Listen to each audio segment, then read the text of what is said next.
ఓం శ్రీ సాయిరామ్. భగవాన్ శ్రీ సత్య సాయి బాబా వారి పాద పద్మములకు నమస్కరించుకుంటూ, సత్య సాయినం విష్ణుం పురాణ పురుషోత్తమం పుట్టపర్తి స్థితం దైవం నిత్యం వందే జగద్గురుం. సాయిరామ్. భగవాన్ శ్రీ సత్యసాయిబాబా వారి అనుగ్రహంతో ఈనాటి సత్యం శివం సుందరం 5వ భాగాన్ని చదివే భాగ్యాన్ని నా తండ్రి నాకు కల్పించాడు. ఆ అవకాశం ఇచ్చినటువంటి మన గురువు గారైనటువంటి మల్లెల లక్ష్మీనారాయణ గారికి, అమ్మ వరలక్ష్మమ్మ గారికి ధన్యవాదాలు తెలుపుకుంటూ, మన సాయి కుటుంబ సభ్యులందరికీ సాయిరామండి. ఈనాడు సత్యం శివం సుందరం 5వ భాగంలో నిన్నటి రోజు శ్రీమతి రేగుల సామ్రాజ్యం సాయిరామ్ గారు చదివిన అంశాన్ని గుర్తు చేసుకుంటూ, అమ్మగారు 4వ చాప్టర్ ఉన్నత విద్యకు మహోన్నత స్థాయిని కల్పించే విశ్వవిద్యాలయము అనే చాప్టర్లో స్వామి విద్యకి ఎంతో విద్య యొక్క పరమార్థాన్ని ఎంతో చక్కగా తెలుపున్నారన్నమాట. భగవాన్ శ్రీ సత్యసాయి బాబా వారు విద్య యొక్క పరమార్థం గురించి బోధిస్తూ, ఒక సందర్భంలో మానవుడికి సత్ప్రవర్తన, దైవ భక్తితో కూడిన జీవితం గడపడం నేర్పకుండా కేవలము వృత్తిపరమైన నైపుణ్యమును మరియు యుక్తులను మాత్రమే బోధిస్తే అటువంటి విద్య ఆ వ్యక్తికి, సమాజానికి కూడా హానికరమని తెలియజేశారు మన స్వామివారు. లాస్ట్లో అదే కాకుండా ఈనాడు మనకు కావలసినది నూతనమైన సాంఘిక వ్యవస్థ కానీ, రాజకీయ ఆర్థిక విప్లవం కానే కాదు అంటున్నారు మన స్వామివారు. సచ్చీలతవంతులైన స్త్రీ పురుషులు ఈనాడు సమాజానికి అత్యవసరము అని చెప్పారు. అది కాకుండా it is a crisis of character. ఇంతవరకు అంటే విపత్తు అంటే ఏమిటి, మానవుని యొక్క గుణానికి ఏర్పడిందనమాట. గుణానికి క్యారెక్టర్కి ఆ విపత్తు అనమాట. రాజకీయంగా అటు కాదు, ఇప్పుడు మనము దానికి జాగ్రత్త పడాల్సింది. మానవుని యొక్క గుణానికి వచ్చిన విపత్తుని మనం నడవడికని సర్దిద్దుకోవాలని తెలియజేశారు. సాయిరామండి. తర్వాత ఏమిటి ఈ నూతన ప్రపంచం, దీని అర్థం ఏమిటి? నిజం చెప్పాలంటే నూతన ప్రపంచం అంటే బాధారహితమైన ప్రపంచము కాదు. మానవుడు తన తోటి మానవులను బాధలకు గురి చేయని హింసారహితమైన లోకం. ఇది అంధకార రహితమైన లోకం కాదు. అజ్ఞానంధకారమును దూరం చేసి జ్ఞాన ప్రకాశమును ప్రపంచమంతటా నింపగలమనే ఆత్మవిశ్వాసమును పెంపొందించుకున్న మానవులు గల లోకం. ఇది మృత్యురహిత లోకం కాదు. శాశ్వతమైన అమృతత్వమును సాధించే జ్ఞాన సంపదను పెంపొందించుకున్న లోకం. ఇది ముక్తి కోసం స్వర్గములోని దైవ సహాయాన్ని అర్థించే లోకం కాదు. దివి నుండి భూమికి దిగి వచ్చిన అవతార పురుషునితో చేయి కలిపి భూమిపై దివిని స్థాపన చేయగల మానవులు గల లోకం. ఈ భూలోక స్వర్గంలో తిండి, బట్ట, ఆశ్రయం లేనివారు ఒక్కరు కూడా ఉండరు. అవసరంలో ఉన్న ప్రతి ఒక్కరికి వైద్య సహాయము, మందులు అందించబడతాయి. ఈ నూతన ప్రపంచంలో కన్ను తెరిచిన శిశువులెవ్వరికీ సరస్వతి సదన ద్వారాలు మూయబడి ఉండవు. ప్రతి ఒక్కరికి సరి అయిన విద్యా అవకాశాలు కల్పించబడతాయి. క్లుప్తంగా చెప్పాలంటే ప్రతి వ్యక్తి యొక్క మౌలిక అవసరములు తీర్చడం, ప్రతి ఒక్క వ్యక్తి సహజీవన సూత్రాన్ని అలవర్చుకొని అంతరంగములో శాంతిని, సాటి వారితో, ప్రకృతి మాతతో సామరస్యంతో జీవించే కళను అభ్యసించడం ఈ నూతన ప్రపంచం యొక్క ధ్యేయం. నిజానికి నూతన మానవుడే నూతన ప్రపంచంను నిర్మించగలడు. నూతన విద్య ద్వారానే అట్టి నూతన మానవ ఆవిర్భావం జరుగుతుంది. ఆధునిక భారతదేశంలోని విద్యావేత్తలు మరియు సాహితీవేత్తలకు మూల పురుషుని వంటివాడు శ్రీ సత్యసాయి ఉన్నత విద్యా సంస్థల యొక్క మొట్టమొదటి వైస్ ఛాన్సలర్ అయిన శ్రీ వికే గోకాక్ దృష్టిలో నూతన మానవుడు నిజంగా నూతనుడు కాదు. అతడు పాత కొత్తల మేలు కలయికే. అదే విధంగా నూతన విద్య కూడా ప్రాచీన ఆధునిక విద్యల సమ్మిళితమే. భగవాన్ బాబా వారు ఇట్టి నూతన విద్యను తమ ఉన్నత విద్యా సంస్థల ద్వారా ఇప్పటికే ప్రపంచానికి కానుకగా ప్రసాదించి ఉన్నారు. ఆత్మ విద్యయే విద్య యొక్క పరమావధి. The soul of education is the education of the soul అని ఉద్ఘాటించి ప్రపంచంలోని అన్ని దేశములు, అన్ని కాలములకు చెందిన విద్యావేత్తలందరి యొక్క కలల పంటగా భగవాన్ శ్రీ సత్యసాయిబాబా వారు ఈ నూతన విద్యా విధానమును రూపొందించారు.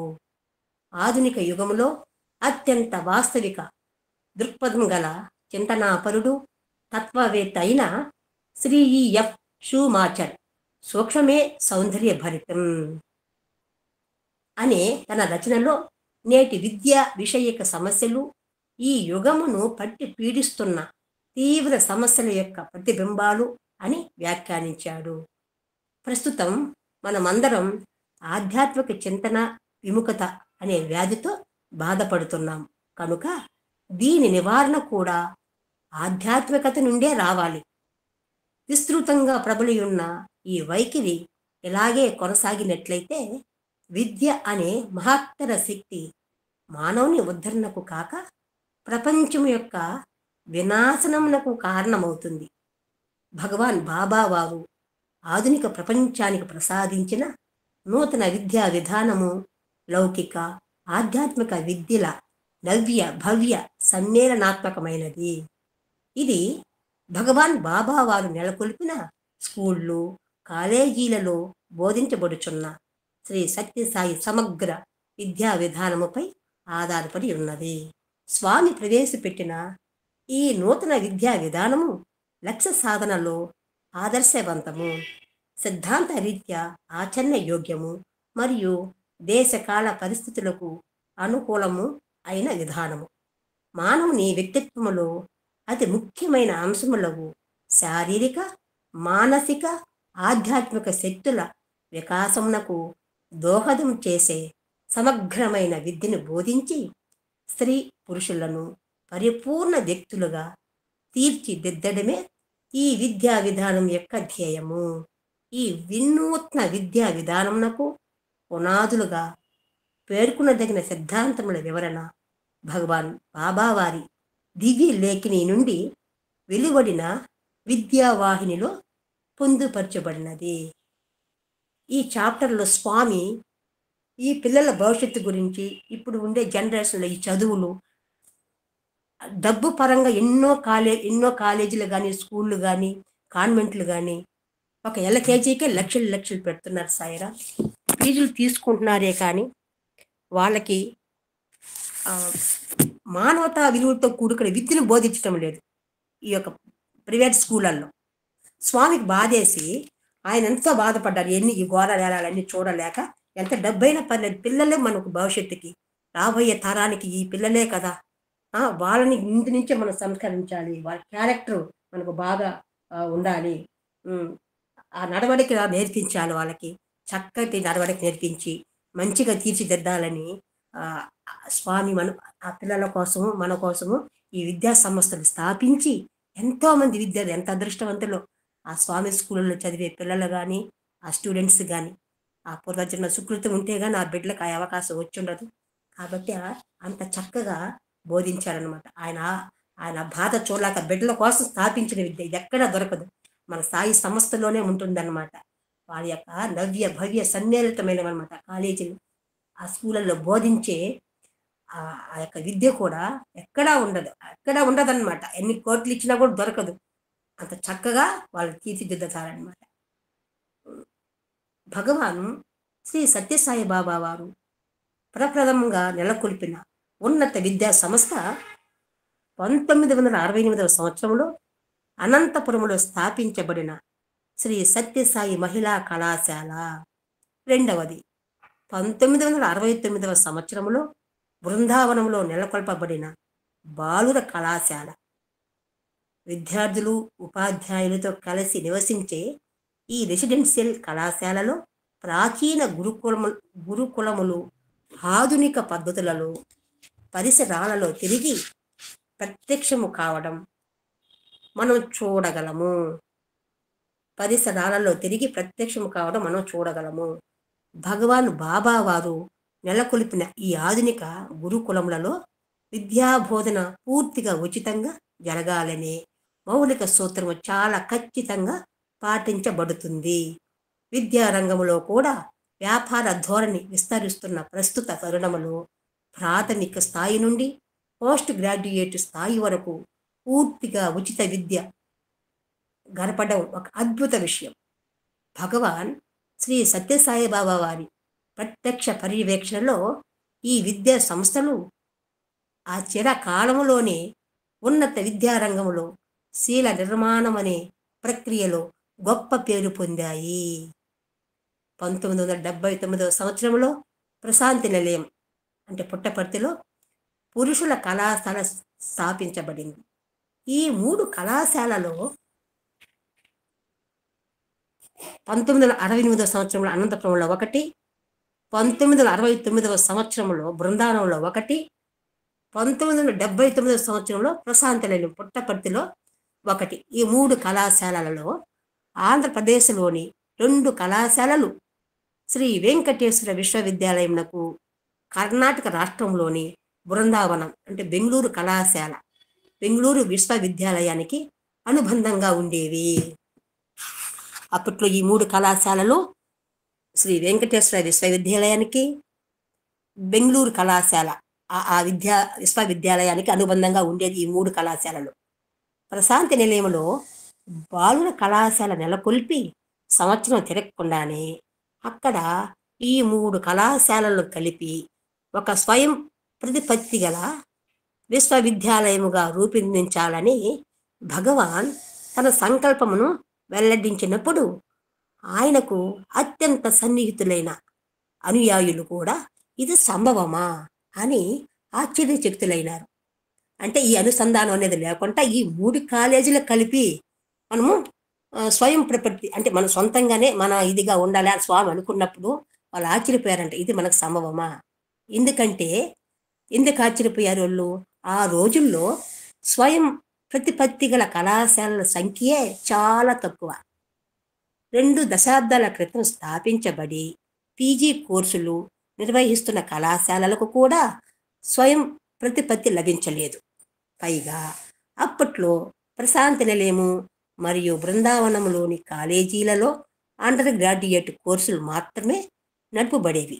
అలాగే అనంతపురంలోని మహిళా కళాశాలలో అండర్ గ్రాడ్యుయేట్ కోర్సులతో పాటు ఒక్క తెలుగు భాషలోనే పోస్ట్ గ్రాడ్యుయేట్ కోర్సు ఉండేది. అయితే పుట్టపర్తిలో నెలకొల్పబోయే విశ్వవిద్యాలయమును గురించి స్వామి ప్రస్తావించడం అదే మొదటిసారి కాదు. అప్పటికి దాదాపు 30 సంవత్సరాల క్రిందటే అంటే 1951వ సంవత్సరం డిసెంబర్ నెలలోనే భగవాన్ బాబా ఈ విషయాన్ని ప్రస్తావించారు. ఇప్పుడుది కాదంటే ఇలా ఆశ్చర్యపోయారే కానీ మా బాబా చెప్తూ ఉంటే మనకు ఈ సొంతంగా ఇలా వేస్తారు ఈ 3 కాలేజీలు కనుక్కున్నారే కానీ స్వామి దానికి ముందుగానే రచన జరిగిపోయి ఉండాలి. 30 సంవత్సరాల క్రితమే స్వామి సంకల్పించారనమాట. అది ఇప్పుడుది కాదనమాట. అది 1951 డిసెంబర్ నెలలోనే దానికి పునాది పడిపోయింది. క్రీస్తు శేషులు శ్రీ కస్తూరి వివరించిన ఈ కథ ఈ విధంగా ఉన్నది. బాలబాలికల కొరకు విద్యా సంస్థలను నెలకొల్పే ప్రయత్నంలో బొక్కపట్నంలో హై స్కూలును నెలకొల్పడం భగవాన్ బాబా వారు చేపట్టిన మొట్టమొదటి కార్యక్రమము. ఆ పాఠశాల కమిటీ అధ్యక్షులు, పోషకులు, వ్యవస్థాపకులు సర్వము స్వామియే. దానికి ఎవ్వరూ లేదు, అంతా స్వామియేనంట. ప్రారంభం నుండి ఆ పాఠశాలను ఎంతో జాగ్రత్తగా పెంచి పోషిస్తూ సర్వతోముఖాభివృద్ధి గాంచేటట్లు చేసి విద్యారంగంలోనూ ఇతరత్రా కూడా ఆ జిల్లాలోనే ఆదర్శవంతమైన పాఠశాలగా పేరు తెచ్చుకునేందుకు బాబా ఎంతో కృషి చేశారు. ఒకసారి ఆ పాఠశాల వార్షికోత్సవ సభలో నేను వక్తగా పాల్గొనవలసి వచ్చింది. సభకు ఆనాటి ఆంధ్రప్రదేశ్ ప్రభుత్వ రెవెన్యూ మంత్రి శ్రీ కోటిరెడ్డి అధ్యక్షులుగా విచ్చేస్తున్నారు. భగవాన్ బాబా వారు అచ్చు వేయించిన ఆహ్వాన పత్రికలో మన కస్తూరి గారు చెప్తున్నారనమాట. అప్పుడు కస్తూరి గారిని వాళ్ళు ఆహ్వానించారంట ఆ పాఠశాలకి. అప్పుడు ఆహ్వాన పత్రికలో వేస్తారు కదా వచ్చిన అతిథుల పేర్లు ఏంటి అని అన్నీ ఉంటాయి. కాబట్టి అందులో ఏమి రాస్తున్నారంటే, ఆ పత్రికలో నా పేరు క్రింద, అంటే కస్తూరి గారి పేరు కింద పిహెచ్డి అనే గౌరవ పట్టాను చేర్చారు. అంతేకాకుండా నా హోదాను ప్రిన్సిపాల్ అని కూడా ఆ పత్రికలో ముద్రించారు. ఆహ్వాన పత్రికలో ఎన్ కస్తూరి ఎంఏ బిఎల్ పిహెచ్డి ప్రిన్సిపాల్ డిఆర్ఎన్ కళాశాల దావణగేరే అని ప్రచురితమై ఉండడం చూసి ఒక్కసారిగా నాకు కన్నీరు పెళ్ళుబికింది. అయితే మద్రాసు, మైసూరు విశ్వవిద్యాలయాల నుండి పిహెచ్డి డిగ్రీ తీసుకోవాలనే కోరికతో అప్పట్లో నేను నాకిష్టమైన కొన్ని అంశాలపై పరిశోధన వ్యాసాలు వ్రాసి పెట్టుకున్న మాట మాత్రం నిజం. కొన్ని వ్యాసాలు రాసి పెట్టుకున్నానమాట. ఎట్లయినా సరే డిగ్రీ తీసుకోవాలని. ఎక్కడి నుంచి? మద్రాసు, మైసూరు విశ్వవిద్యాలయం నుండి పిహెచ్డి తీసుకోవాలని ఆయన మొదటి నుంచి ఆయన కోరిక అనమాట.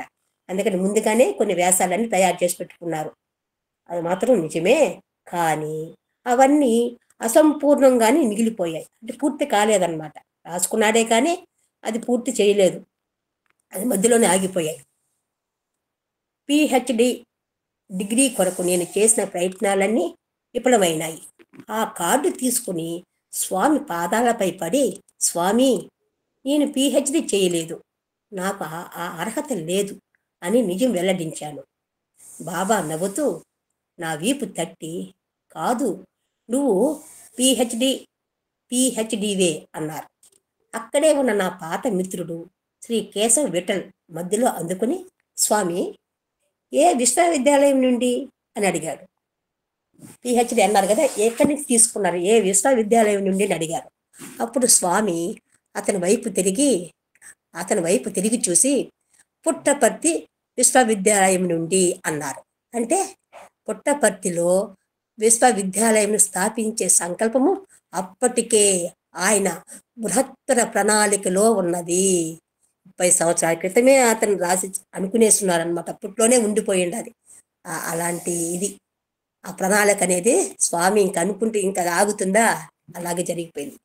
1980వ సంవత్సరంలో ప్రశాంతి నిలయంలో విశ్వవిద్యాలయం స్థాపించాలని భగవాన్ బాబా వారు సంకల్పించే నాటికి అందులో ఏ పదవులలో ఏ వ్యక్తులు పని చేయాలనే విషయం అప్పటికే నిర్ణయమైపోయింది.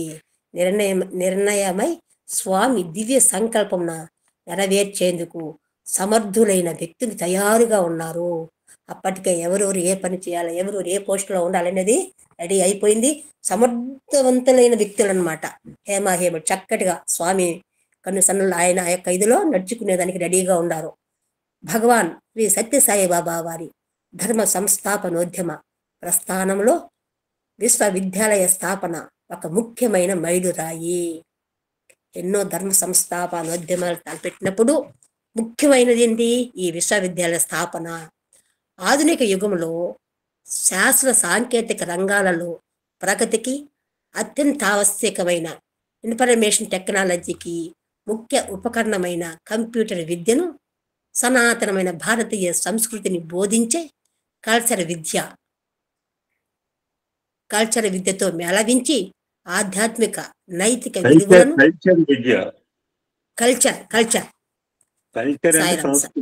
అదే ఆ, కంప్యూటర్ విద్య, ఇది కల్చర్ విద్య. పదాలు కొంచెం ఉమ్, అదే కంప్యూటర్ అంతా ఇప్పుడు కంప్యూటర్ విద్య, ఇన్ఫర్మేషన్ టెక్నాలజీ కదా. ఇప్పుడు అంతా ఎక్కడ చూస్తున్నా అవును అవును సార్. కంప్యూటర్ కంప్యూటర్ విద్యతో పాటు మన సంస్కృతి, ఉమ్, మన భారతీయ సంస్కృతి గొప్పదనం నేర్పేది మన కల్చర్ అనమాట. ఇప్పుడు మీకు మీ కుటుంబంలో ఉన్నతమైన కల్చర్ ఉండబట్టి మీరు ఇలాగా ఆధ్యాత్మికంలో వెళ్తున్నారు. ఈ కల్చర్ అనమాట కల్చర్. అది. అవును అవును గురువుగారు. భారతీయ సంస్కృతిని బోధించే కల్చర్ విద్య, విద్యతో మేళవించి ఆధ్యాత్మిక నైతిక విలువలను ఉన్నత విద్యతో అంతర్భాగంగా అందించాలంటే స్వామి కళాశాలలకు స్వయం ప్రతిపత్తి అత్యవసరము. చాలా సంవత్సరాల క్రితమే భగవాన్ బాబావారు తమ దివ్య లేఖిని నుండి వెలువడిన విద్యావాహినిలో ఈ విధంగా వ్రాశారు. ఒక నిమిషం. విద్యార్థి సాయిరామ్ సార్. ఇక్కడ స్వయం ప్రతిపత్తి అంటే ఇంగ్లీష్ లో కూడా అటానమస్ యూనివర్సిటీ అంటే, ఇప్పుడు ఎక్కడ పడితే అటానమస్ యూనివర్సిటీ అండి బాబు. మీరు ఒక కాలేజీ పెట్టి అటానమస్ యూనివర్సిటీ ఇచ్చేస్తున్నారు. మరి ఎట్లా వస్తున్నాయో నాకు అర్థం కావట్లేదు అసలు. ఏ కాలేజ్ అటానమస్ యూనివర్సిటీ అనమాట, స్వయం ప్రతిపత్తి.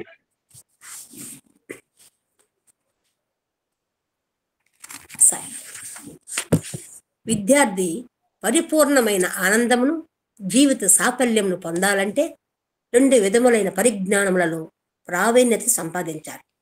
మొదటిది సృష్టిని గురించిన పరిజ్ఞానము, రెండవది సృష్టికర్తని గురించిన పరిజ్ఞానం. ఇందులో ఒకటి జీవనోపాధిని, రెండవది జీవిత పరమావధిని అందిస్తుంది. అప్పట్లో కేంద్ర ప్రభుత్వ విద్యాశాఖ మంత్రులుగా ఉన్న శ్రీ ఎస్బి చవాన్ భగవాన్ బాబావారు రూపొందించిన నూతన విద్యా విధానముల వలన వనగూడే విశేషమైన ఫలితముల గురించి గుర్తించి ప్రశాంతి నిలయంలో విశ్వవిద్యాలయ స్థాపనలో ప్రముఖ పాత్ర వహించారు. శ్రీ సత్యసాయి విద్యా సంస్థల పనితీరును పరిశీలించడానికి బెనారస్ హిందూ విశ్వవిద్యాలయ మాజీ వైస్ ఛాన్సలర్ అయిన ప్రముఖ విద్యావేత్త అయిన శ్రీ ఎస్ జా నాయకత్వంలో విశ్వవిద్యాలయ గ్రాంట్ల కమిషన్ ఒక కమిటీని నియమించింది. ప్రశాంతి నిలయం, అనంతపురం మరియు బృందావన్ క్యాంపస్లను మూడింటిని సందర్శించిన శ్రీ విఎస్ జా భగవాన్ బాబావారి వ్యక్తిత్వము మరియు దివ్య బోధలు అసమాన ఉదాత్త రీతిలో ఆ విద్యాలయాలలోని అధ్యాపకులు మరియు విద్యార్థులను ప్రభావితం చేసిన తీరును ఆనందపరచలైనారు. ఆ తీరుకి ఆ పిల్లల ఇది ప్రభావితం చేసిన తీరుకు ఆనంద పరవశులైనారు. 1981 సంవత్సరం ఆగస్టు నెలలో బృందావనం కళాశాలలో ఉన్నత విద్యా బోధన, మానవతా విలువలు అనే అంశముపై భగవాన్ బాబా వారి ఆధ్వర్యములో నిర్వహింపబడిన ఒక సదస్సులో శ్రీ విఎస్ జా అనే ఒక విమర్శకునిగా ఇక్కడికి వచ్చాను, కానీ ఆరాధకుడినయ్యాను అని అంగీకరించారు.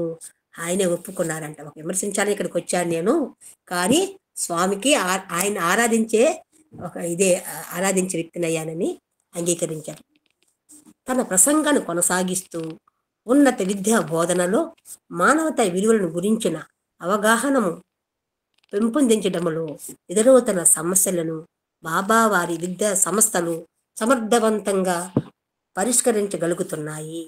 ఈ విద్యాలయం విశ్వవిద్యాలయంగా ఆవిర్భవించిన నాడు ఇది భారతదేశంలోని విశ్వవిద్యాలయాలకే కాదు, యావత్ ప్రపంచంలోని విశ్వవిద్యాలయాలకే వెలుగు చూపి విద్యా సంస్థగా ప్రకాశిస్తుంది అని ఉద్ఘాటించారు. బృందావనం కళాశాల అధ్యాపకులు మరియు విద్యార్థులు కలిసి అత్యంత సమర్థవంతముగా 3 రోజుల పాటు నిర్వహించిన ఆ సదస్సులో భారతదేశమంతటి నుండి వచ్చిన ఎంతో మంది ప్రముఖ విద్యావేత్తలు పాల్గొన్నారు. సదస్సు ముగింపు సందర్భంగా బృందావన కళాశాల అధ్యాపకులతో శ్రీ ఝా ప్రశంసాపూర్వకంగా, మిమ్మల్ని అందరినీ చూసిన తర్వాత నేను ఇక ఈ విశ్వవిద్యాలయ వైస్ ఛాన్సలర్ను చూడాల్సిన అవసరం కనిపించడం లేదు అని చెప్పారు. సివిఎస్ ఝా కమిటీ సమర్పించిన ఈ సుప్రసిద్ధ నివేదిక ప్రపంచము ఇంతవరకు కని విని ఎరుగని మహోన్నత విద్యావేత్తయగు భగవాన్ శ్రీ సత్యసాయిబాబా వారికి ఘనమైన నివాళి. విశ్వవిద్యాలయ గ్రాంట్ల సంఘము యొక్క సిఫారసు మేరకు భారత ప్రభుత్వము శ్రీ సత్యసాయి కళాశాలలను ప్రశాంతి నిలయము కేంద్ర స్థానముగా ఒక డీమ్డ్ యూనివర్సిటీ పరిగణిత విశ్వవిద్యాలయముగా పరిగణిస్తూ ఉత్తర్వులు జారీ చేసింది. ఉత్తర్వు ఇచ్చేసింది అన్నమాట. ఒక డీమ్డ్ యూనివర్సిటీ పరిగణిత విశ్వవిద్యాలయముగా పరిగణిస్తూ ఉత్తర్వులు జారీ చేసింది. 1981 సంవత్సరంలో నిర్వహించబడిన దసరా ఉత్సవాల సందర్భంగా పవిత్రమైన విజయదశమి పండుగ నాడు 8-10-1981 తేదీ కిక్కిరిసిన జన సందోహంతో నిండి ఉన్న పూర్ణచంద్ర సభా మండపములో భగవాన్ బాబా ఈ శుభవార్తను ప్రకటించారు.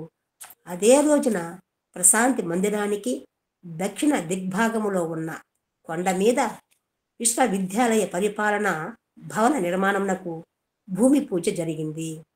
22-11-1981 తేదీన గౌరవనీయులైన సుప్రీంకోర్టు ప్రధాన న్యాయమూర్తి వైవి చంద్రచూడ్ గారిచే భగవాన్ బాబా వారి దివ్య సన్నిధిలో సత్యసన్నత విద్యా సంస్థ పేరుతో డీమ్డ్ యూనివర్సిటీ పరిగణిత విశ్వవిద్యాలయం ప్రారంభోత్సవం ప్రపంచవ్యాప్తమైన శ్రీ సత్యసాయి విద్యా విప్లవంలో ఒక ప్రధానమైన ముందడుగు.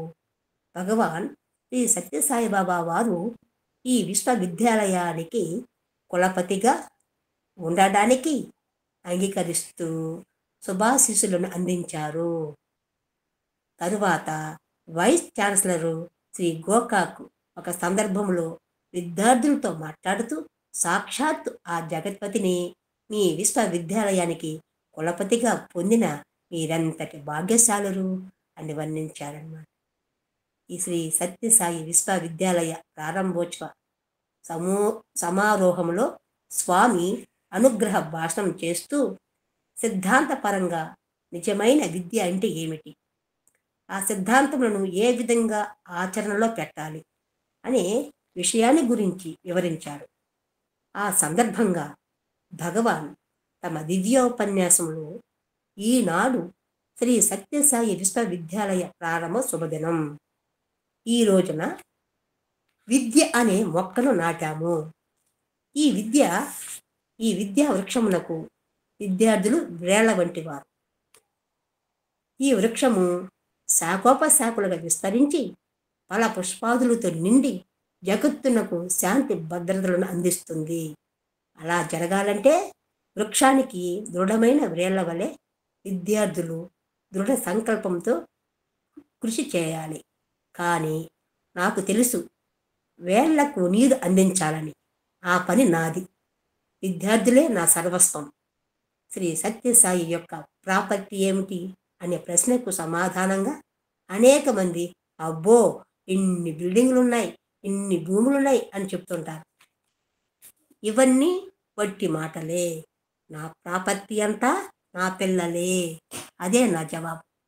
నేను విద్యార్థులకే అర్పితమయ్యాను. నా సమస్తం విద్యార్థులేనని నేను విశ్వసిస్తున్నాను.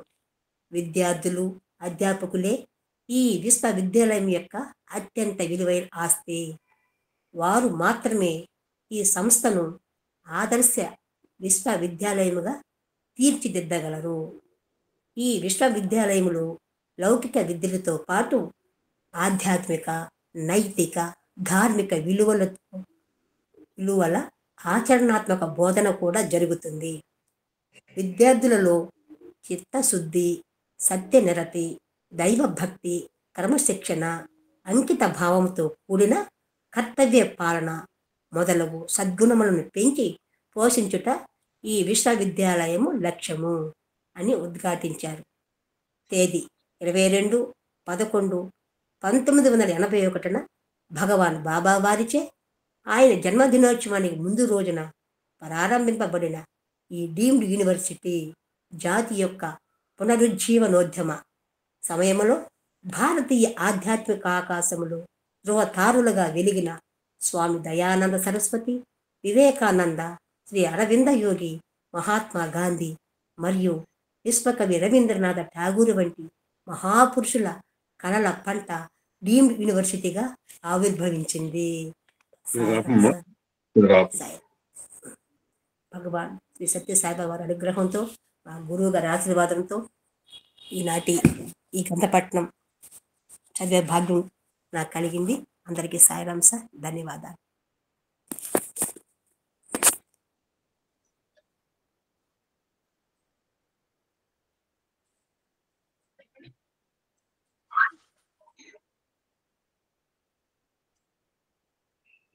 చాలా అద్భుతమైన టాపిక్ అండి. ఐఎమ్ వెరీ మచ్ ఇంట్రెస్టెడ్ నాకు ఈ సబ్జెక్ట్.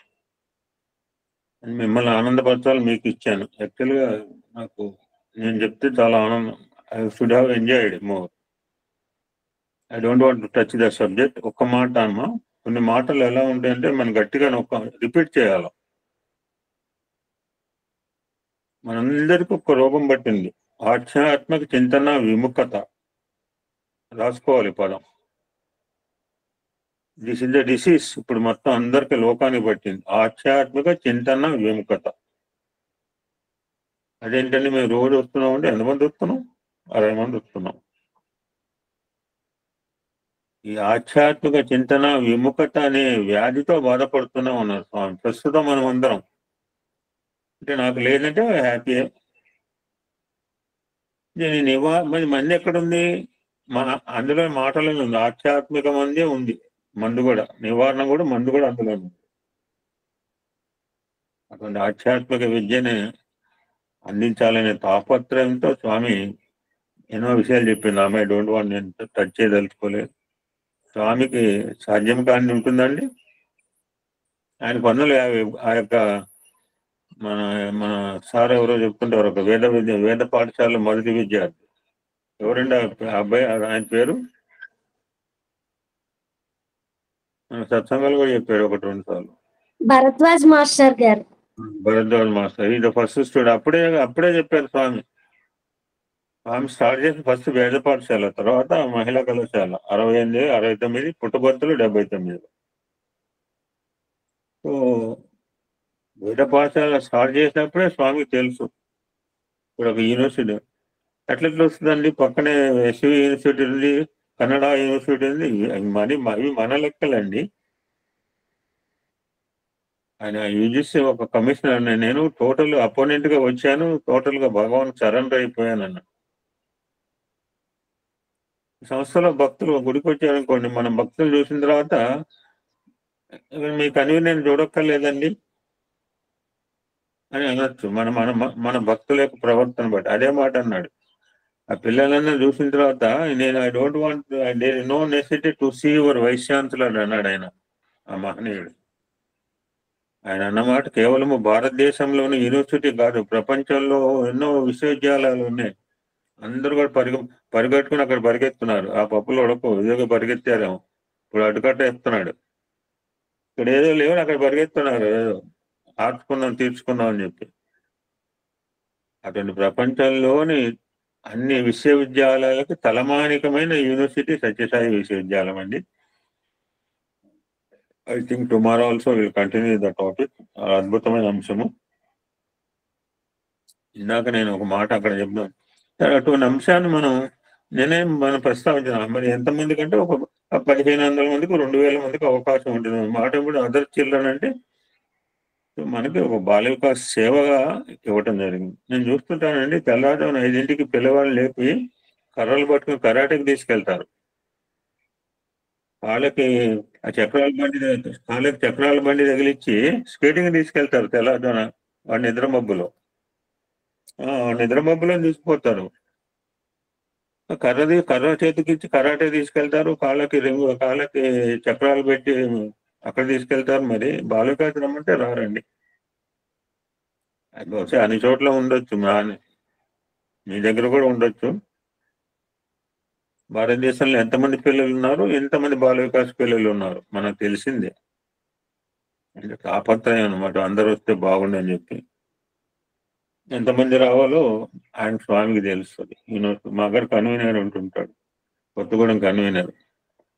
అదృష్టం ఉన్న వాళ్ళకి వస్తాడు. ఆ మాట చెప్తాను, నువ్వు కన్వీనర్ ఎందుకు? అదృష్టం ఉన్న వాళ్ళు వస్తారండి, దురదృష్టం. ఈ మాట చెప్పరా, నేను కన్వీనర్ పోస్ట్ నీకు అనవసరం. You have to do your duty. అందరినీ గుడికి రప్పించే ప్రయత్నం చేయాలి నీ లీడర్గా ఉన్నప్పుడు, లేకపోతే తప్పుకోవాలి. ఫ్యాంటాస్టిక్ భక్తవత్సలమ్మ.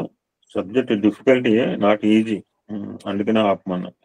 అలా చదువుకుంటూ పోతే పోవచ్చు, కానీ దేనికైనా ఉండాలి కదా, అందుకని I stop. Very interesting subject.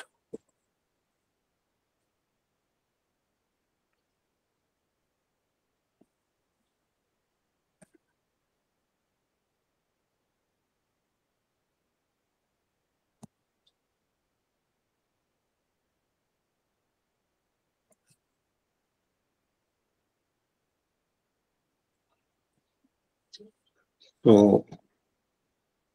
ఇప్పుడు సబ్జెక్ట్లోకి వెళ్ళేలోపు ముందు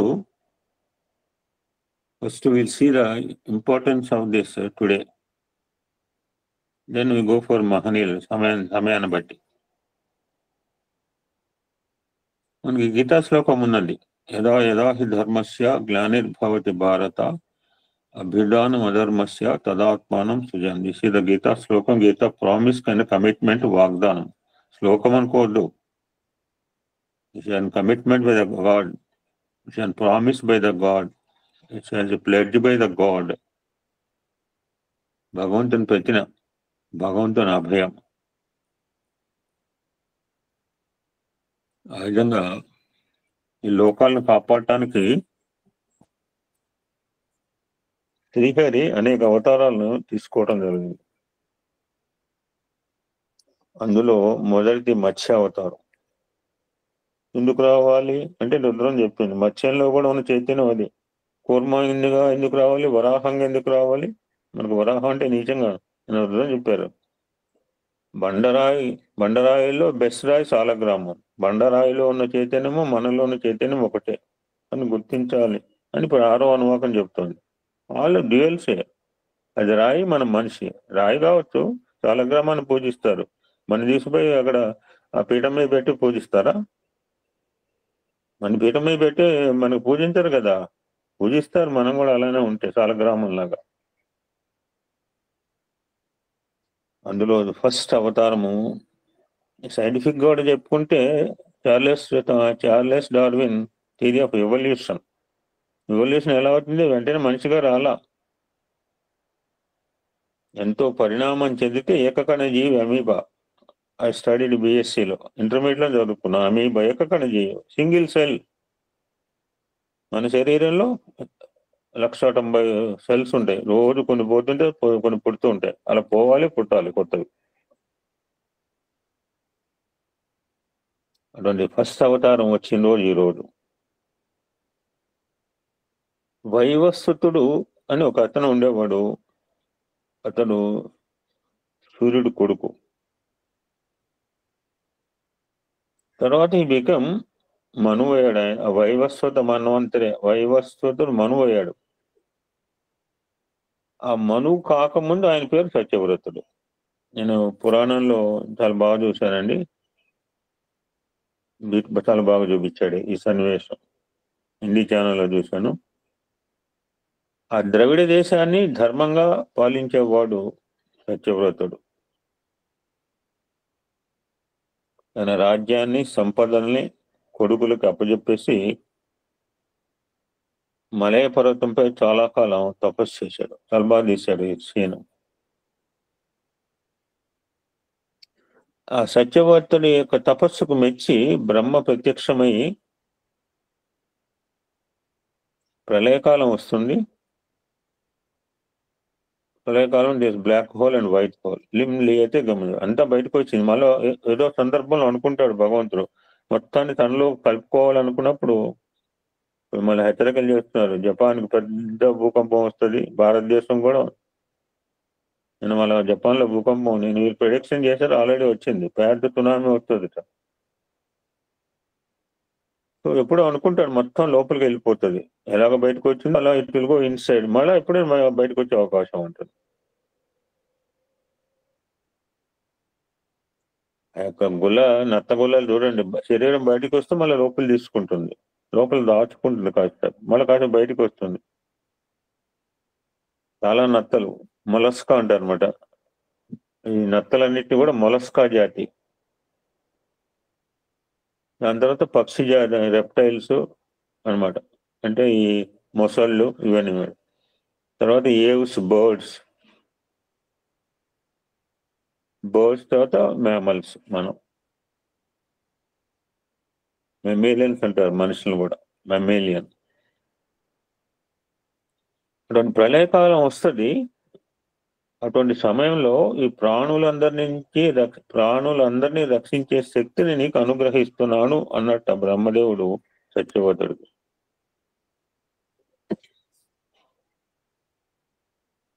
ఒకరోజు ఆయన నిత్య అనుష్ఠానపరుడు ఆ కృతమూల అని ఒక నదిలో తర్పణం వదులుతుంటే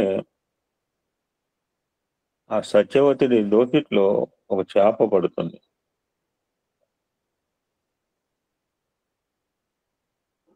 సీన్ ప్రాక్టికల్ చాలా బాగా తీశాడు.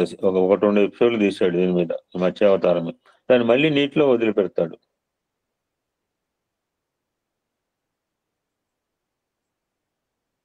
జలచరాలు తింటాయని నాకు భయం ఉంది, జలచరాలు తింటాయని నాకు భయం అంది చేప. రక్షిస్తావని నీ దోషట్లోకి వస్తే మళ్ళీ నీళ్ళ వదులుతావా అంటుంది. చక్కగా మాట్లాడుతుంది చేప. విష్ణుమూర్తి కదండి. అప్పుడు రాజు ఆ చేపను తీసుకుని తన కమండలంలో వేసి తీసుకెళ్తాడు. చూస్తుండగానే చేప పరిమాణం పెరుగుతుంది. దాన్ని మరో జలపాత్రలో వేస్తాడు రాజు. క్షణాల్లో చేప పరిమాణం ఆ పాత్ర మేరకు పెరుగుతుంది. బావిలో, చెరువులో, పెద్ద సరోవరంలో వేసి చూశాడు. దాని పరిమాణం పెరుగుతూ పోయింది.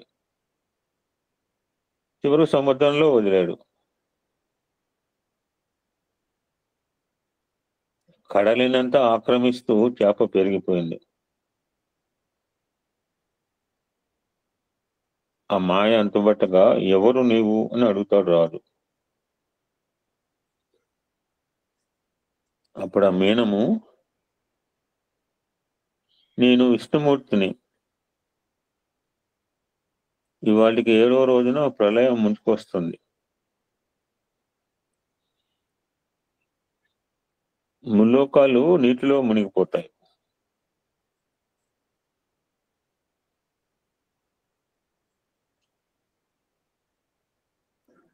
సరే చారి గారు, ఇదేంటి ఒక నారాయణ భజన గారి కీర్తన పాడిన రెడీగా ఉండండి.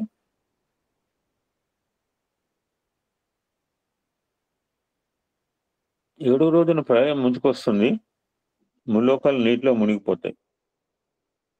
చిమ్మ చీకటి కమ్ముకుంటుంది. నీ దగ్గరికి ఒక పెద్ద నౌక వస్తుంది. నేను చాలా ప్రాక్టికల్ గా చూసాను. ఆ నౌకలోకి, ఎందుకంటే వారం రోజుల్లో చెప్తాడు మన కృష్ణుడు కూడా చెప్తాడు, ఇంకో వారం రోజులు మునిగిపోతే వీళ్ళందరినీ షిఫ్ట్ చేయని చెప్తాడు అర్జునుడికి. అప్పుడు అర్జున్ పరిస్థితి మనం చూసాం. అంటే నిర్వీర్యుడు అయ్యాడు పాపం. అందరి చేత దెబ్బలు తిన్నాడు, అవమానాలు. అంటే కృష్ణ పరమాత్మ లేకపోతే అర్జున్ పరిస్థితి ఎలా ఉంటుందో మనకు అర్థమైంది. స్వామి ఉండబట్టి మన పప్పులన్నీ ఉడుకుతున్నాయి. స్వామి మన పక్కన లేకపోతే మన పప్పులు ఎక్కడ ఉడకవు.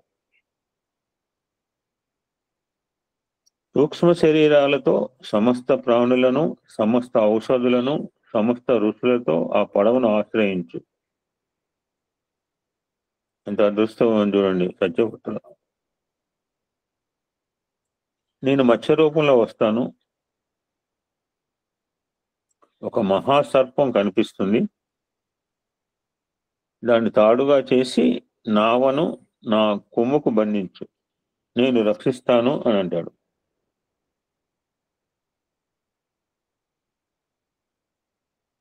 సత్యవతుడు ఏదో అడగబోతుంటే, నో, నాట్ నౌ. సృష్టి పునఃప్రారంభం తర్వాత నీ ప్రశ్నలన్నింటికీ జవాబులు చెబుతాను. తర్వాత సృష్టికి నీవే ప్రజాపతివి అని మాయమైపోయింది.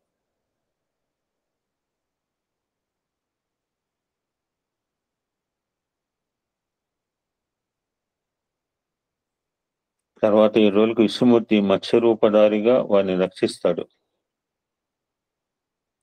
తర్వాత సత్యవ్రతుడికి బ్రహ్మతత్వాన్ని ఉపదేశిస్తాడు. వేదాలను రక్షించి రాజుకు అప్పగిస్తాడు. అటు మత్స్యనారాయణుడు, ఇక్కడ మా దగ్గర మత్స్యనారాయణ టెంపుల్ కట్టారు, చాలా బాగుంటుందండి. ఇంకా పైన ఆచ్ఛాదనంగా లేదు, జస్ట్ ఓపెన్ గా ఉంది. తర్వాత డెవలప్ చేస్తారట, మంచి రామ మందిరం టైప్, చాలా బాగుంది మత్స్యనారాయణ టెంపుల్. బ్లాక్ స్టోన్ లో అండి, ఒక 5-6 అడుగులు ఉంటుంది. చెన్నైలో వాళ్ళకి తెలుసు మత్స్యనారాయణ టెంపుల్. లేకపోతే చూడండి, బాగుంటుంది, ఈసీఆర్ రోడ్ లో ఉంటుంది. మత్స్యనారాయణుడు అందించిన వేద జ్ఞానమే మానవ నాగరికతకు మూలం.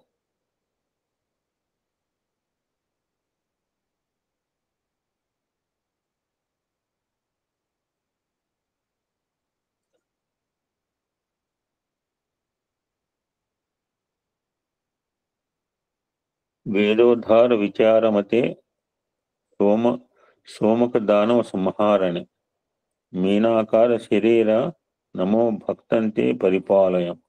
కార్యంలో వలసిన బ్రహ్మ ఆ కల్పాంత సాయం సంధ్యలో రవ్వంట పునుకు తీస్తాడు. ఏబిసి అంటే ఆల్వేస్ బీ కేర్ఫుల్ ఉంటాడు. డ్రైవర్ ఉంటాడండి, బస్సు డ్రైవరు. 8 గంటల ప్రయాణంలో నేను 7 గంటల 59 సెకండ్లు 7 గంటల 59 నిమిషాలు అలర్ట్ గా ఉంటాను. నేను తెనాలిలో బయలుదేరాం, కొన్ని 4 రోజులు బస్. అతను ఎంత ఎమరపాటుగా ఉంటే కొన్ని వేల వెహికల్స్ దాటుకుంటూ పోయాము, మమ్మల్ని దాటుకుంటూ వెళ్ళారు. ఈయన కాస్తంత ఒక్కసారి కునుకులాగా వచ్చిందిట. అదే అదనుగా చూసుకుని సోమకాసురుడు అనే రాక్షసుడు బ్రహ్మ దగ్గర నుంచి వేదాలను చేజిక్కించుకుని మహాసముద్రంలో పరిగెత్తాడు. శ్రీమన్నారాయణుడు మత్స్య రూపంలో ఆ రాక్షసుని వెదికి చంపి వేదము తిరిగి తెచ్చి బ్రహ్మకి ఇచ్చాడు.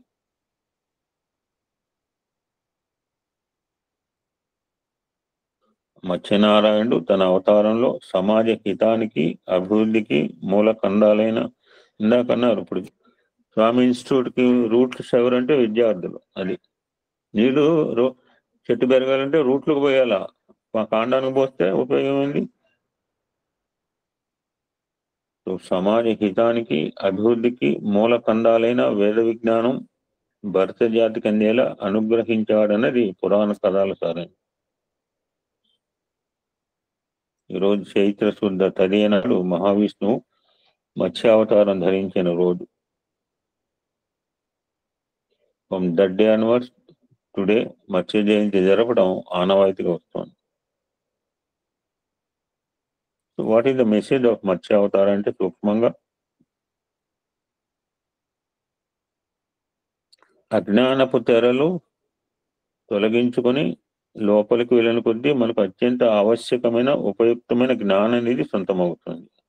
బయట దొరకదు, లోపల ఉంటుంది. బయట ఏం దొరకదు.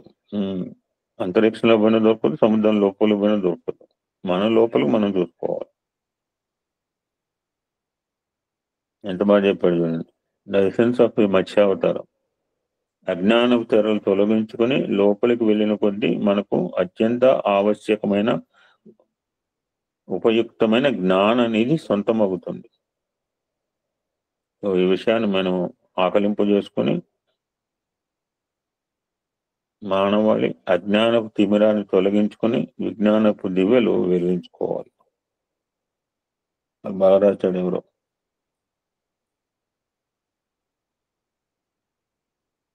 ఇంకొక చిన్న బిట్ ఉందండి, చూద్దాం అది కూడా.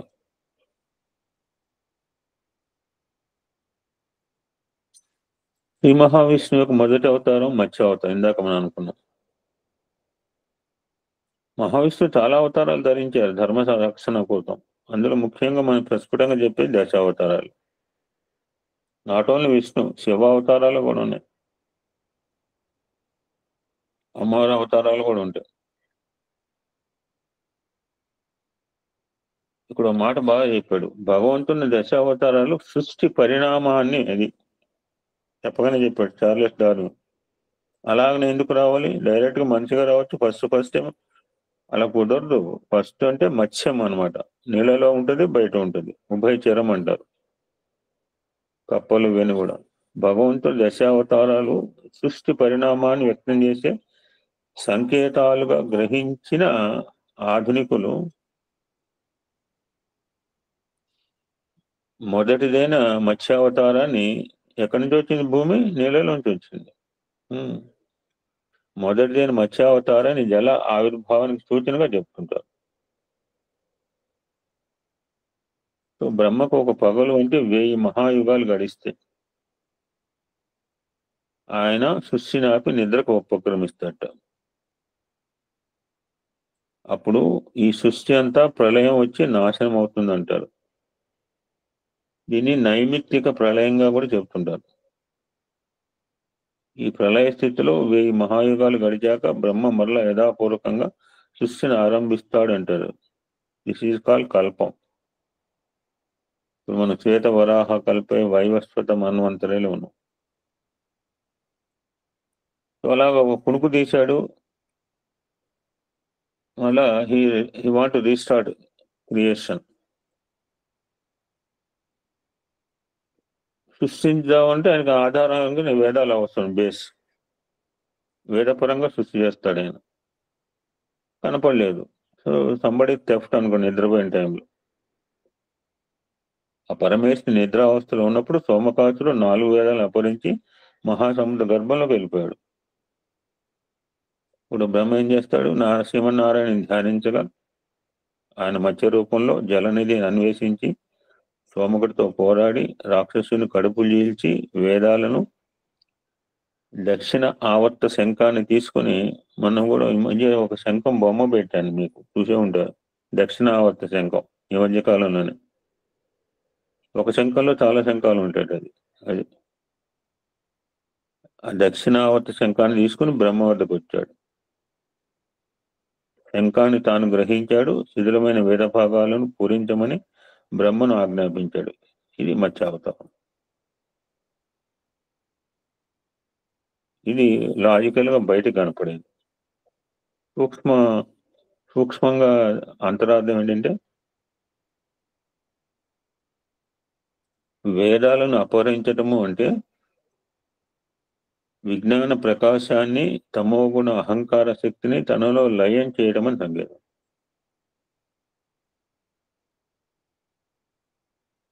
రాక్షస నాశనంతో చతుర్ముఖుడి సృష్టికార్య ప్రతిబంధక రూపాన్ని తమస్సు అంతరిస్తుంది. బ్రహ్మ సహజమైన స్వరూపం పొందటమే వేదాలు మరల గ్రహించడమే తాత్వికమైన అర్థం.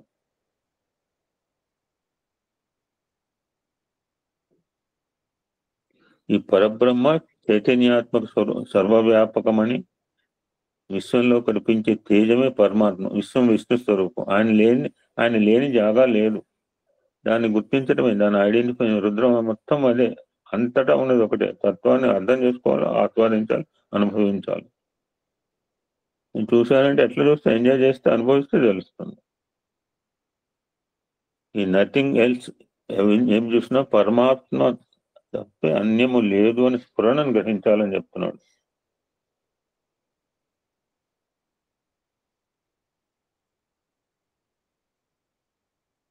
ఇందాక మనం అనుకుందే, వరాహ కల్పంలో ద్రావిడ దేశంలో సత్యవతుడు, ధర్మాత్ముడు, విష్ణు భక్తుడు.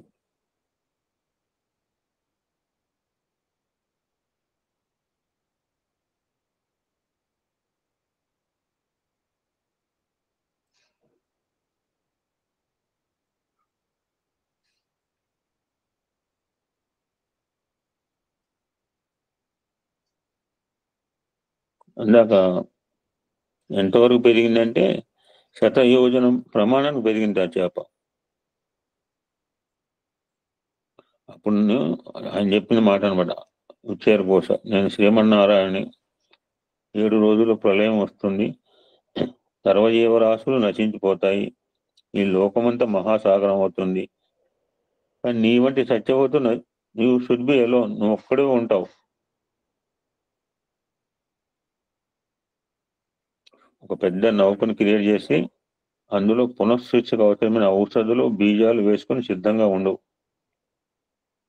ఈ సప్త ఋషులు కూడా ఆ నావలోకి వస్తారు అని చెప్పింది వచ్చారు ఘోష. ఆ విధంగా మీనరూపుడైన నారాయణుడు తన కొమ్ముకు మహాసర్పరూపమైన తాటితో నావను కట్టి ప్రళయాంతం వరకు రక్షిస్తాడు. చాలా బాగా తీశారు. పెద్ద యొక్క జలపాతాల్లోంచి నావ కింద పడుతుంది అనమాట. చాలా అద్భుతమైన పిక్చరైజేషన్.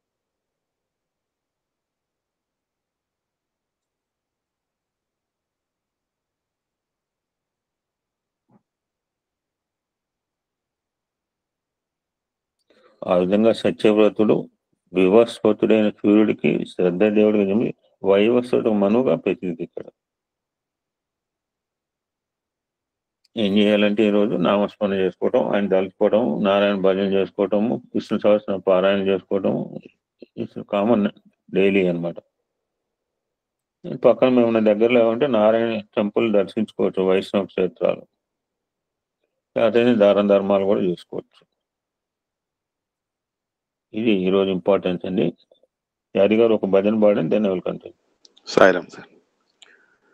ముకుంద మాధవ కరివరదా శ్రీ సత్య సాయిరా.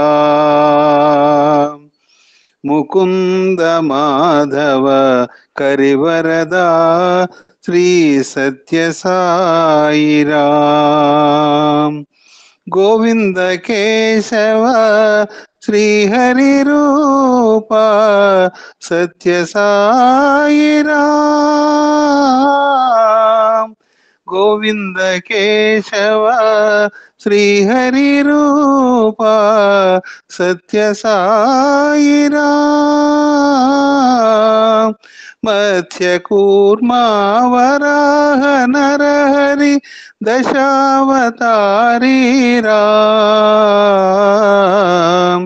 మత్స్య కూర్మా వరాహ నరహరి దశావతారీరా.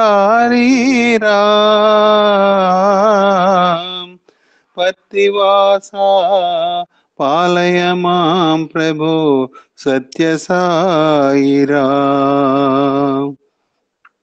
పత్తివాసా పాలయ మాం ప్రభో సత్య సాయిరా. ముకుంద మాధవ కరివరదా శ్రీ సత్య సాయిరా. గోవింద కేశవ శ్రీహరి రూప సత్య సాయిరా. మత్స్య కూర్మా వరాహ నరహరి దశావతారీరా. పత్తివాసా పాలయ మాం ప్రభో సత్య సాయిరా. పత్తివాసా పాలయ మాం ప్రభో సత్య సాయిరా. ముకుంద మాధవ కరివరదా శ్రీ సత్య సాయిరా. సాయిరా సార్, చెప్పండి సార్. ఈ భజన పాటకి పేటెంట్ హక్కులు ఒక ఆవిడకు ఉన్నాయి ఇక్కడ. ఎవరండి? ఎవరావిడ? ఆవిడే స్పందించాల. ఈ భజనకి రైట్స్ ఆవిడే, మాట్లాడలేదు ఆవిడ. లలిత గారు సార్. ఆవిడ మాట్లాడాలి, నువ్వే మాట్లాడతావు. వెరీ నైస్, బాగా చెప్పావు, correct. Saira brother, Saira 1 minute. ఈరోజు ఒక మెసేజ్ పెట్టాను, మన పూజ్యులు అనిల్ కుమార్ గారి ఈరోజు ప్రథమ శర్మని ఒక మెసేజ్ పెట్టాను, ఒకసారి చదవండి. ఓకే, లలిత సుబ్రహ్మణ్యం ఈ సింగ్ నారాయణ కీర్తన్. ఓకే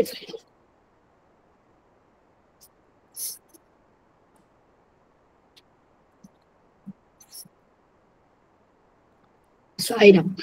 నారాయణ భజ నారాయణ్, నారాయణ భజ నారాయణ్, నారాయణ్ నారాయణ భజ నారాయణ్, नारायण भज नारायण नारायण। तन मन भंजन भव भय भंजन असुर निकंदन नारायण नारायण भज नारायण नारायण भज नारायण नारायण। जब जब पीड़ा पड़े भक्त पर बार बार अवतार किया।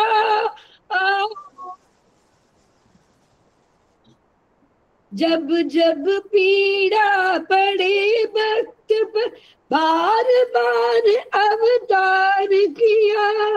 पाप मिटा कर धीर दिखाकर पाप मिटा कर तीर दिखाकर मानव को उद्धार किया। हे अवतारी लीलाधारी कृष्ण मुरारी नारायण नारायण भज नारायण नारायण भज नारायण नारायण। मत्स्यकूर्म वराह नर वामन को अवतार किया। परशुराम और राम कृष्ण बन परशुराम और राम कृष्ण बन दुष्टों को संहार किया। हे अवतारी लीलाधारी कृष्ण मुरारी नारायण नारायण भज नारायण नारायण भज नारायण नारायण। भजन से मन को सजन बनाकर भक्ति मार्ग दिखला दिया। साई भजन से भव सागर को साई भजन से भव सागर को पार नबी दिखला दिया। हे अवतारी लीलाधारी कृष्ण मुरारी नारायण नारायण भज नारायण नारायण भज नारायण नारायण भज नारायण नारायण भज नारायण नारायण नारायण नारायण नारायण। साई राम साई राम। నేను మాట్లాడితే చివరిలో చదువు జిఎల్ఎస్ మళ్ళీ నాకు చెప్పకు వేరే రీడ్ ఇట్. సో స్వామిని కలిసిన మహనీయుల్లో ఒకరిని ఈరోజు చర్చ చేద్దాము. చివరిలో doctor GLS will speak 2 minutes. ఇప్పుడు మనం తెలుసుకోబోయే ఒక మహనీయుడు ఈ నిసర్గదత్త మహారాజ్.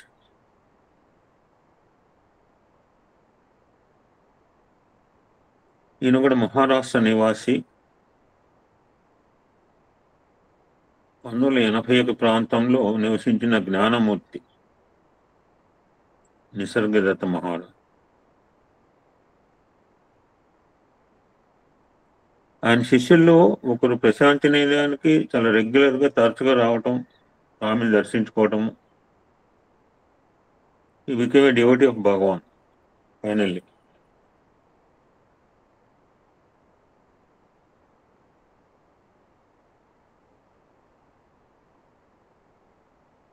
బాంబేలో కేత్వాడిలో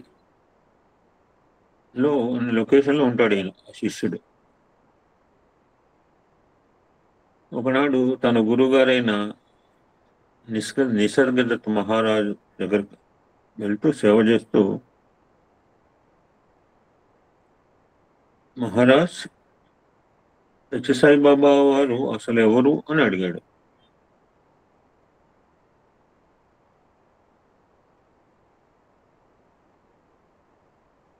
అప్పుడు గురువుగారు తన శిష్యుడికి నో డైరెక్ట్ ఆన్సర్, ప్రత్యక్షంగా సమాధానం ఇవ్వకుండా మళ్ళీ ఆయన ప్రశ్న రూపంలో అడిగాడు, బాబా తన గురించి ఏమని చెప్పుకున్నారు?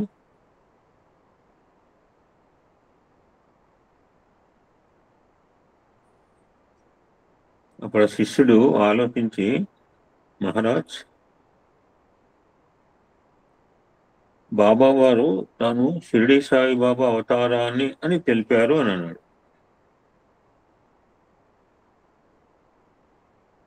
షిరిడి సాయిబాబా దేహాన్ని ఎప్పుడు వదిలిపెట్టారు? మనందరూ తెలుసు, 1918 సంవత్సరాలు. మరి సత్యసాయిబాబా వారు ఎప్పుడు అవతరించారు? 1926లో.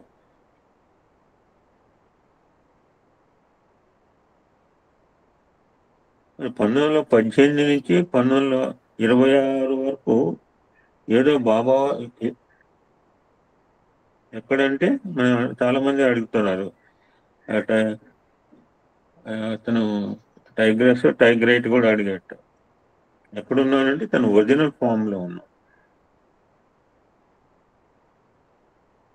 1918 నుంచి 1920 వరకు వారు ఏదో బాబా వారు, అది ట్రూ రియల్ ఫామ్ ఈజ్ 1918 నుంచి 1926 వరకు ఎక్కడ ఉన్నారు, ఎలా ఉన్నారు, అది హిజ్ రియల్ ఫామ్. అది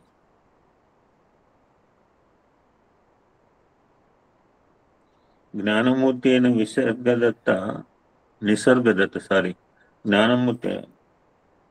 నిసర్గదత్త మహారాజ్ ఏమి ఉద్దేశించారో శిష్యులకు అర్థం కాలేదు.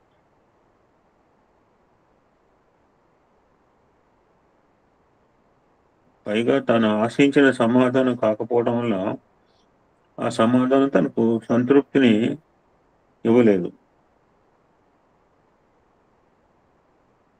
అందువల్ల ఆయన గురుగారితో, మహారాజ్,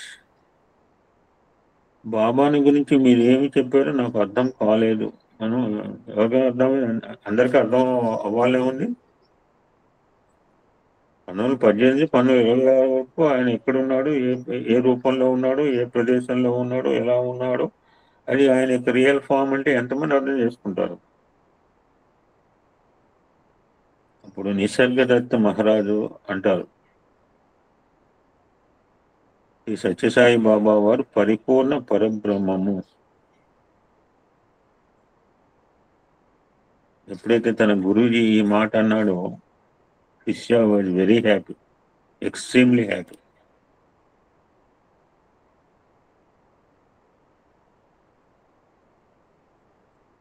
ఈ మాట కూడా తన శిష్యుడికి 100% అర్థమైందో కాలేదు. మాకు సార్ చెప్తుండేవాడు బిఎస్సిలో 3 hours క్లాస్ ఉండేదండి ఆ రోజుల్లో. ఈవినింగ్ సెషన్ అంతా ఒకటే క్లాసు, ఇద్దరు biology or zoology or chemistry. అంత డీప్గా చెప్పేవాళ్ళు. ఎంతమంది అంటే అంత అర్థం కాకూడదు అంటే, ఒక్కసారి చెప్పి అంత అర్థం కాకూడదు. చాలా బాగా చెప్పేవాడు. బ్యూటిఫుల్ లెక్చరర్స్ ఉండేవారు ఆ రోజుల్లో. అప్పుడు నిసర్గదత్త మహారాజు శిష్యునికి ఇంకా ఉన్నతంగా అర్థమయ్యేలా చెప్పాలని అనుకుని, సరే నీవు బాబాని ఏ విధంగా అర్థం చేసుకున్నావు అని అడిగాడు. మనకి ఎవరికన్నా క్వశ్చన్ వేస్తే ఒక్కొక్కరు ఒక్క రకం చెప్తాం. మీరు బాబాని ఎలా అర్థం చేసుకున్నారు అని ఇప్పుడు అడిగి సంధించాలనుకున్న ప్రశ్న, ఉన్న 53 మంది 53 రకాల ఆన్సర్లు చెప్తారు. అందరికీ ఒకటే ఆన్సర్ ఉండదు. ఎప్పుడైతే వాళ్ళ గురువుగారు ఈ ప్రశ్న అడిగాడో, ఇది మళ్ళీ ఆలోచనలో పడ్డాడు. అప్పుడు గురువుగారు, సాధకుడికి ఆధ్యాత్మికతలో ఆసక్తి, ఉత్సాహము, చురుకుదనం ఉండాలి. ఇందాక నేను ఏమన్నాను, భజన స్పిరిట్గా పాడాలా? అంతనా? భజన టు బి స్పిరిట్. ఇప్పుడు సార్ పాడాడు, అందాక పాడింది ఎంత స్పిరిట్తో పాడింది? ఉత్సాహం అండి. మస్ట్ హ్యావ్ దట్ ఆసక్తి, ఇంట్రెస్ట్. తినేప్పుడు మనకు ఉత్సాహంగానే ఉంటుంది. తింటాగా. చురుకుదనం ఉండాలి సాధకుడికి. దేని మీద? ఆధ్యాత్మికతలో. ఇందాక చెప్పింది ఆవిడ, ఆధ్యాత్మిక ఆసక్తి కాదు, అనాసక్తి. అందరికి ఇప్పుడు రోగం అది అనమాట. ధనం మీద ఆసక్తి. ధనమా దైవమా? సాధకుడికి ఆధ్యాత్మికతలో ఆసక్తి, ఉత్సాహము, చురుకుదనం ఉండాలి. తెలుసుకోవడానికి నీవే ప్రయత్నించు. నీవెవరు నీకు తెలిసినప్పుడు సత్యసాయి బాబా వాడు ఎవరో నీకు అర్థమవుతుంది. అది మళ్ళా మెరుగు పెట్టాడు ఇక్కడ గురువు గారు. అలా గురువు అంతే. అంతకంటే సో ఈజీగా చెప్తాడేమో అనుకున్నాను. నేను చదవలేదు, ఎప్పుడో లాంగ్ బ్యాక్ చదివాను. ఇంకా ఇంకా డిఫికల్టీగా చెప్పాడు. ఈ సమాధానం ఎంత నిగూఢంగా ఉందో అంత ప్రకాశవంతంగా ఉంది అని రచయిత సుమన్ బాబు గారు అంటారు. అప్పుడు ఆ శిష్యునికి స్వామి ఎప్పుడో అన్నమాట గుర్తుకొచ్చింది. నేనే కాదు నీవు కూడా భగవత్ స్వరూపానివే అన్న మాట గుర్తుకొచ్చింది, స్వామి వారు చెప్పిన మాట.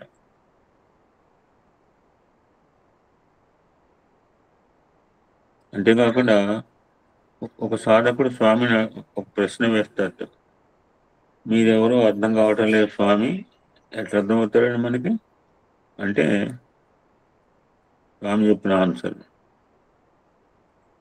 నిన్ను నీవు అర్థం చేసుకుంటే నన్ను అర్థం చేసుకున్నట్లే అన్నమాట జ్ఞాపకం వచ్చింది. This is answer given by Bhagwan to one sadhaka one time. ఈ రెండు మాటలు ఆయన గుర్తుకొచ్చింది శిష్యుడికి.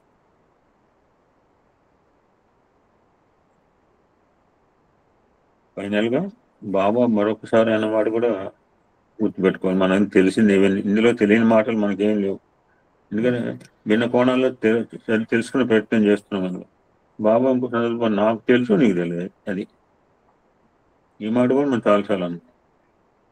అది మన ఇద్దరికున్న తేడా, అది డిఫరెన్స్ అన్నమాట కూడా ఈ శిష్యుడికి స్ఫురణకు వచ్చింది. ఈ మూడు మాటలు కూడా ఎప్పుడో రాంగ్ బ్యాగ్ మనం కూడా చాలాసార్లు అనుకున్నాం. నీవే కాదు నేనే కాదు నీవు కూడా భగవత్ స్వరూపానివే, మీరెవరో అర్థం కావటం లేదంటే నువ్వు అర్థం చేసుకుంటే నన్ను అర్థం చేసుకోవచ్చు. తర్వాత ఈ సంగతి నాకు తెలుసు నీకు తెలియదు, ఇది that is the difference between you and మీ.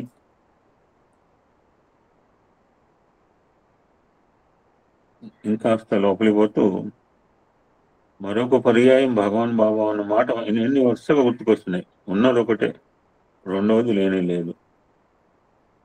ఇవన్నీ మాటలు చూడండి, సింపుల్ వర్డ్సే కానీ ఎంత నిగూఢమైన అర్థాలు దాగాను ఇందులో. ఉన్నది ఒకటే, రెండవది లేనే లేదు అన్నమాట కూడా గుర్తుకొచ్చింది. ఫైనల్ గా నిసర్గదత్త మహారాజ్ చెప్పిన మాటలకు బాబా ప్రవచనములు ఎన్నో మనసులోకి వచ్చి ఎంత ఆలోచిస్తే అంత అర్థం గోచరించింది. ఫైనల్ గా అవతార తత్వం గురించి క్యాప్షన్ 17. ఒకసారి మర్ఫెట్ మహాశయుడు భగవాన్ బాబా వారితో, బాబా ఇదివరకు మీరు షిరిడి బాబాగా అవతరించారు కదా, బాబా మహాభినిష్క్రమణ తర్వాత 8 సంవత్సరాలకు మీరు సత్యసాయి బాబాగా అవతరించారు కదా. మనందరికి డౌట్ కానీ మనందరికి కూడా అది. ఇప్పుడు 2011లో స్వామి వెళ్ళారు, ఇప్పుడు 14 సంవత్సరాలు అయిపోయినప్పుడు ఆల్రెడీ తెలియకుండా. మీ ఆ 8 సంవత్సరాలు మీరు ఎక్కడ ఉన్నారు అని అడిగట మర్ఫెట్ మహాశయుడు స్వామిని. అప్పుడు బాబా చెప్పిన సమాధానం, ఎక్కడ ఉంటాను, నేను విశ్వమంతటా వ్యాపించి ఉన్నాను, నాకు ఒక చోటు అనేది లేదు, నేనే విశ్వమే ఉన్నాను అని అన్నట్ట. ఇది అవతార తత్వ ప్రకటన అండి. ఓం శాంతి శాంతి శాంతికి. సమస్త లోకా సుఖినో భవంతు, లోకా సమస్త సుఖినో భవంతు. ఓం శాంతి. డాక్టర్ జిఎల్ఎస్ చదువు. ఓం శ్రీ సాయిరామ్. ఈరోజు మన పూజ్యుడు శ్రీ ప్రొఫెసర్ కామరాజ్ అనిల్ కుమార్ గారు 3/4/2024లో స్వామిలో ఐక్యమయ్యారు. ఈరోజు ఫస్ట్ సెరమనీ. స్వామియే సర్వస్వంగా, సాయి నామమే ఊపిరిగా, సాయి తత్వాన్ని బోధించడమే పరమావధిగా తనకు స్వామివారు అందించిన బాధ్యతను సమర్థవంతంగా నిర్వహించి తిరిగి స్వామి వద్దకే చేరిన పుణ్యాత్మ స్వరూపులు ప్రొఫెసర్ శ్రీ అనిల్ కుమార్ గారు. స్వామివారి తర్వాత అవతారమైన ప్రేమసాయి వారితో అతి ముఖ్యమైన పాత్రను పోషించడానికే నిష్క్రమించారేమో. ఎందుకంటే హనుమంతుడి నుండి మరియు అనిల్ కుమార్ గారి నుండి నేర్చుకోవాల్సింది ఒక్కటే, ఒకసారి స్వామి వీరిని అడిగినప్పుడు వీరు చెప్పిన సమాధానం జన్మ జన్మాంతర భక్తి, మోక్షం కంటే కూడా మళ్ళీ మళ్ళీ జన్మించి సాయి అవతార వైభవంలో పాల్గొని సాయి సేవలు చేసుకోవడమే ఎక్కువ ఆనందాన్ని ఇస్తుందని వారు తెలియజేశారు.